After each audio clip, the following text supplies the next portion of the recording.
Well, it's a story I shot before the pandemic, but it's still one we wanted to share with you. In tonight's MVP, I'll introduce you to a Hickman High School teacher who was taught for over 20 years, and during that time, even the worst of news hasn't kept him from the classroom. Instead, it kept him there.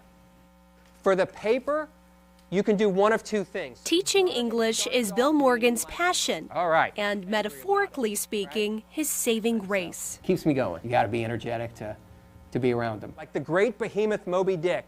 Like any good novel, Morgan's story has a theme, and for him, that's perseverance. The hardest part's really my family and stuff. I'm a very independent person, so having to have them sort of work their life around me sometimes.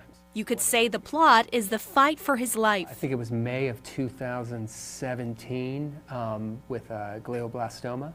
The writing needs to feel the same way. Still, even brain cancer hasn't kept Morgan from doing what he loves. You can mix and match them totally. But cancer has meant wearing a new accessory. So I figured if I'm going to wear a hat, I'll wear a hat.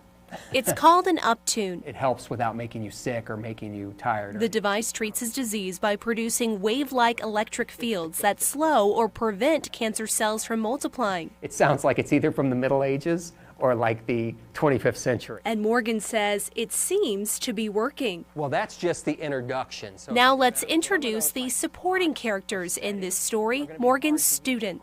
Questions about that? For them, it's his character they notice. Yeah, sure.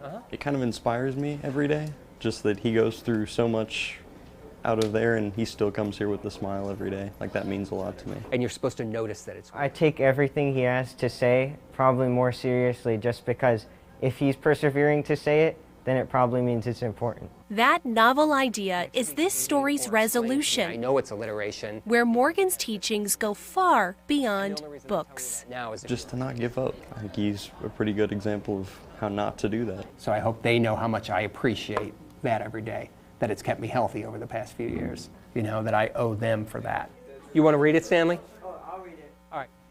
Due to the pandemic, this upcoming school year will look much different for Morgan because this summer he decided to retire. He says he's focusing on his health and his family. He says he's still feeling great and continuing his cancer treatments in St. Louis. If you want to nominate an MVP, head over to KOMU.com/EmVP and fill out the submission form.